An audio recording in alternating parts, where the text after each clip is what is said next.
Magandang umaga po sa lahat. Chantin Chavez. Yun, mga idol, isang mapagpalang Miyerkules ng umaga po. Andito po ako ngayon sa ating refilling station. Maliit na water refilling station, GNH refilling station, mga idol. Itong umaga, request po to sa isang isang subscriber natin na sir, bakit hindi ka mag-vlog po sa refilling station mo? Papaano na umpisa? Anong mga gamit? Magkano ang initial capital? Kung loads, kumplito na po sila, no? Ako po'y ito po sila, no? Mga idol. Isang supervisor, saka yon yung mga taga-mahal. Ay hindi naman to sa nandito naman lagi si Mrs. no na nagasiwa po. Ayun mga lords. Simula po yung ko po back 2011 po, no. June hindi ako nagmali, June. Ayun. Sa pagkalam ko lahat, ako po ay nagtatrabaho sa isang cruise ship, no, international cruise ship. Nagbase sa Miami, Florida. Naano ko ang meron kaming doon, meron kaming tawag dito retirement benefits. Ito, maliit lang po. Yun po ang napuhunan ko, no, mga idol. Nag-decide po ako na kukunin ko ang kalahati. Dito po, ini-invest ko po. Ayun. Sa sunod na mga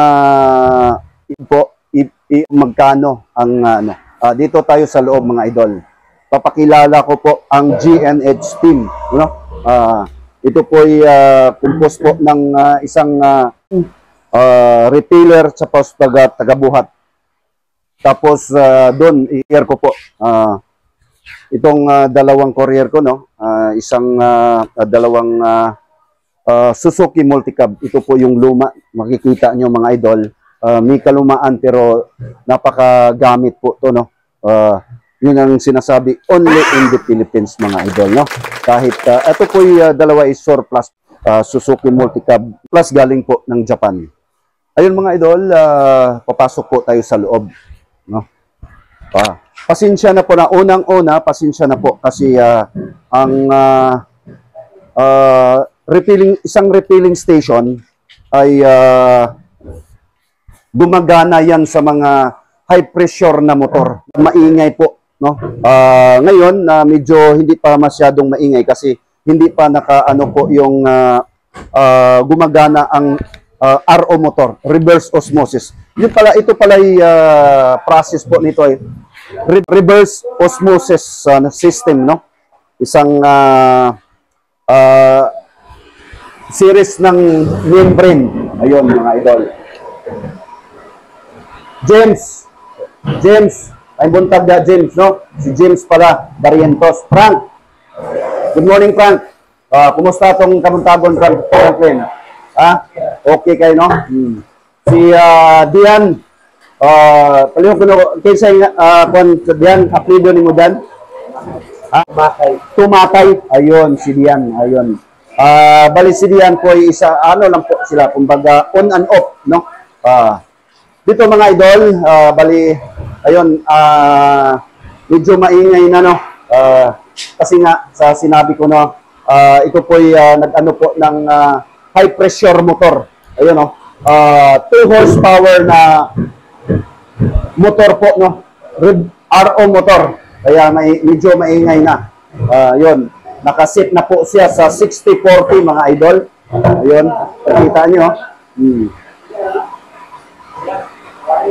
Yun nga. Kumplito na po sila. Yan po ang sistema. Mula doon, mga idol, sa labas, ito, dadalhin po dito. Ayun po yung mga makikita nyo. Yan pa ang mga galon, no? Iba't ibang dito muna tayo. Itong mga galon, mga idol, bali nakuha po to kahapon, no? Tapos ang sistema nito, kukunin po namin na halimbawa ngayon kukunin po namin, tapos kung hindi na may deliver kinabukasan na, kaya ito napundo po to. Yung mga galon mga idol, makikita nyo, medyo book lang po yan. Bali dito, napansin po nyo, may mga markings, no? Hindi nga, mga sa pintura sa labas. Ito po ang may-ari po, karamihan po ang may-ari nito, mga dealers. Kumbaga, ibig sabihin, kukunin po nila sa halagang affordable na halaga, tapos bali tutubuan na lang po nila.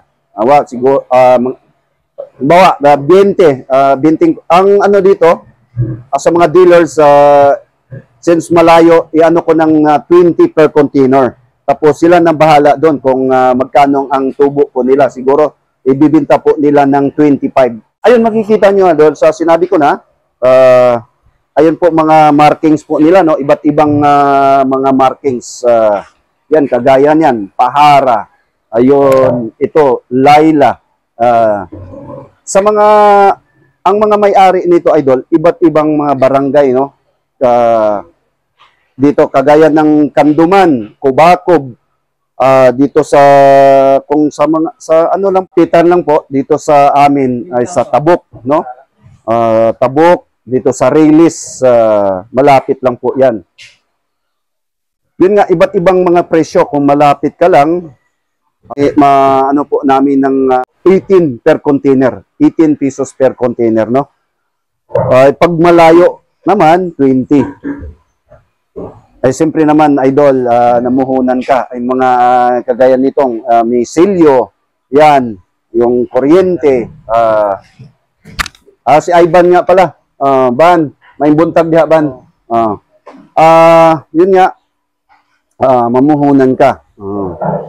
Meron nag-supply din po ako sa mga Santa Lucia Village po, no? Makikita nyo sa mga nakaraan kong vlogs na sa mga dito sa Konsolasyon, medyo malayo-layo na nga 'yon. Ayun nga, dito yun po ang ambience ngayon, yun, no? Sa ano ko 2011 po na saan ko tong refilling station, no? Sa barko pa lang ako, mga idol, puta po ako ng negosyong kagaya nito. Kasi sa iniisip ko, mga idol, papaano na kung hindi na ako magbarko. Yun nga, mahirap pagkasakit ka, tapos may mga may mga diferensya ka may mga issue ka sa barko na hindi ka na makabalik. Ayun nga, nagdesisyon po kami ni Mrs. na dumating na po yung 2017, huminto na po ako, totally huminto na po ako, hindi na po bumalik. Tinututukan ko na to dito sa yung maliit ko na station. Hindi sa mga idol, katamtaman lang naman ang tubo nito, no? Kasi sa panahon ngayon, malaki na po yung mga expenses, no? Kagaya ng kuryente, mga supplies, gasolina, yung pang ng mga kung magto-trouble pa yung unit mo. Ayun, napakalaki yan sa buti na lang multi-cab to, no? Medyo mura-mura mga pisa. Kaya tsaka ang nakagandahan lang dito sa ako nagungupahan. Sarili ko po mismo tong pinatayuan ko na sa gilid po lang ng bahay ko. Sarili kong lupa, sarili kong building na nakatipid-tipid po ako doon. Yun nga, dito, strategic po tong area, no? Kasi marami sa likod po nito sa amin, marami pong mga bahay-bahay dito po sa tungan po kami, mga idol, kasi napaka-essential po yan, no? Kagaya na ngayon, El Nino tayo. Medyo ang diferensya yung pag naulan at saka tag-init. Ang konsumo ng mga tao, siyempre mag-iba kasi init, laging umiinom po ng tubig. Napaka-essential ang tubig mga idol, no? Basic po yan. Kumbaga, makasurvive ng kahit tatlong araw, makasurvive, walang kain ka, 3 araw, inom ka lang ng tubig, ay makasurvive po ang isang tao, no? Sa isang pag uminom ka lang ng tubig. Ayun nga, itong i-share ko na sa inyo kasi lalo na sa mga OFW, no, overseas Filipino workers na nagbalak po na ano po ng ganitong negosyo or bali ito nga sasabihin ko lang sa inyo, ito po'y ano talaga, kumbaga matrabaho, no? Pero pag marunong po kayo sa marketing, yun nga, may mga estrategiya kayo paano kayo kukuha po ng isang mga customer, no? Bali hindi sa habang buhay mo tong pagkitaan, kumbaga, no? Kasi araw-araw, sa sinabi ko na, araw-araw umiinom po ang tao ng tubig, no? Parang bigas po 'yan mga idol, no? Basic commodities po, basic napaka-essential ang tubig, no? Yun nga sasabi sa English nga, water is life. Ayun mga lods. Na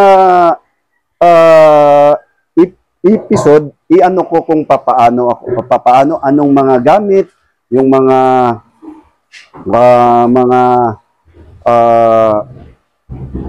ang gamit, mga saan makabili, anong mga motor ang ginagamit mo, yun.